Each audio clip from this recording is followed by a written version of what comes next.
Sparklers like this one used to be considered a firework, but they're now considered a novelty, which means anybody can use them within the city limits. The home invasion took place in this seemingly quiet neighborhood. Deputies were able to find the suspects by using an app on the victim's cell phone. The pressure was on for Nick Foles at Wildcat Pro Day. He needed to prove that he has the speed, mobility, and throwing accuracy doubted by critics. Smartphone users are unknowingly sharing their location when they post pictures on the internet that they've taken from their phones. This website, I Can Stalk You, is raising awareness that when you post pictures on the internet, people can easily find out where you've been without your knowledge. Even though drivers and cyclists have the same rules of the road, many cyclists do not stop. Instead, they look both ways and keep rolling through the stop sign. This is where students first marched to protest the removal of ethnic studies classes. The issue is now up before a judge, and he must decide the constitutionality of the controversial program. After a heartbreaking loss against Arizona State, the UA Wildcats will go to the Alamo Bowl to take on Oklahoma State. This morning, a woman was shot and killed in the house behind me. None on your side learned from her friends that the woman had a restraining order against the man who shot her. A new state mandate may force Arizona employers to offer free birth control as part of employee insurance plans. Faith-based organizations like the Catholic Church are already challenging the idea.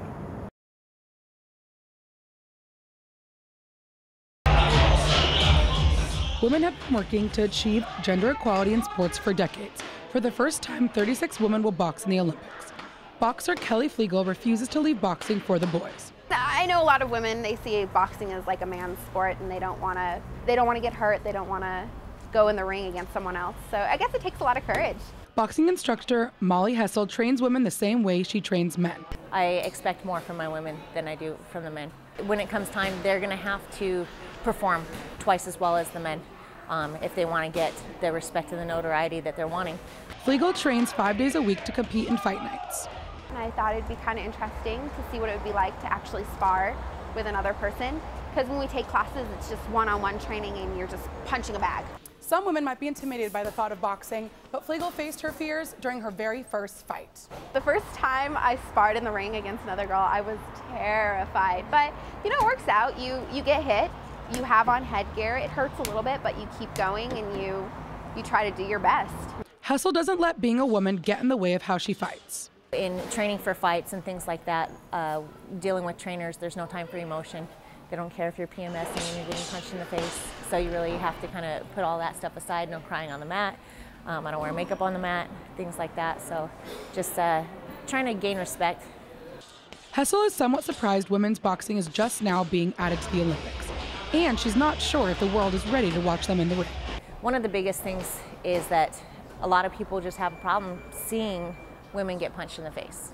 And I understand that, I get that. My parents don't watch me fight.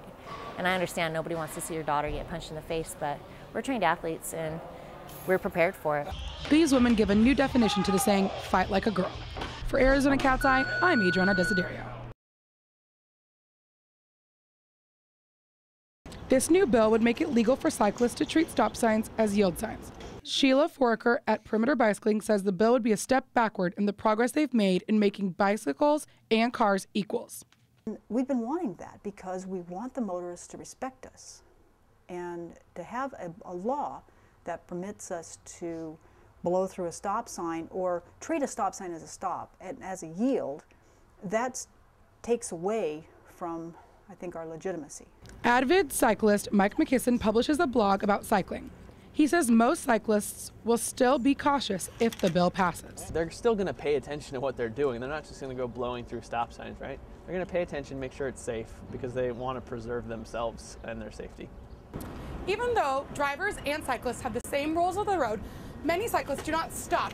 Instead, they look both ways and keep rolling through the stop sign. Some cyclists support the change. If you're on a bicycle, then you really notice every time you have to stop and then accelerate again to get back up to speed. It certainly makes a big difference, especially if it's windy outside.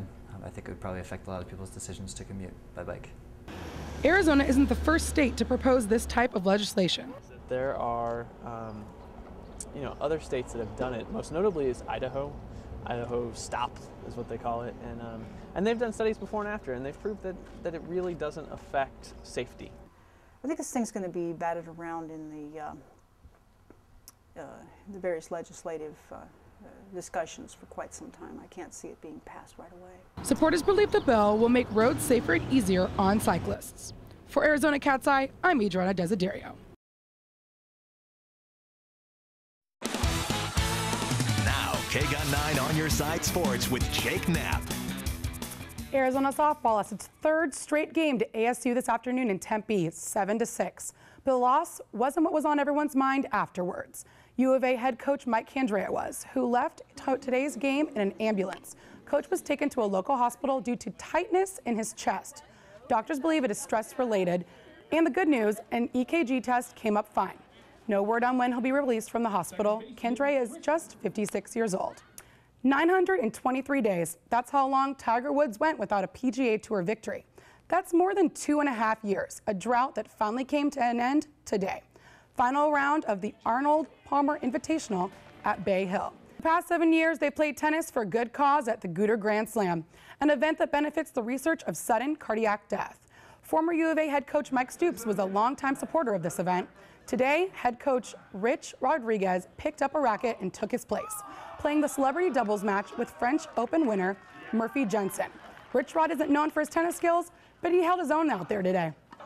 This was a blast. I didn't know about it till a couple weeks ago, and they invited me. I'm thinking, I don't know, I'm not a tennis player. I really hadn't played much, but it's for a great cause.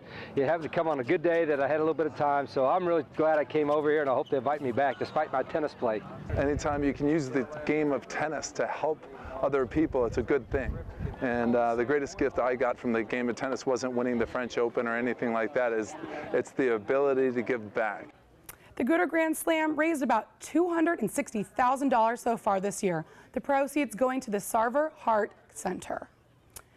Watching KGUN 9 on your side. News at 5. Communist Cuba is eagerly awaiting the arrival of the Pope. Pope Benedict will arrive on Monday. Diana Alvear is in Havana, Cuba with the latest preparations for the Pope's visit. The stage is set for Pope Benedict XVI. Crews are working to perfect every detail for the first papal visit in 14 years.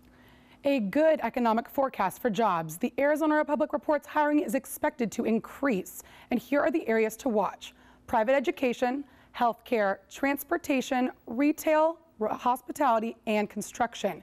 Arizona expects to add 29,000 jobs this year. That's up from the more than 27,000 jobs added last year. Stay with us. Aaron Brackett has your forecast next.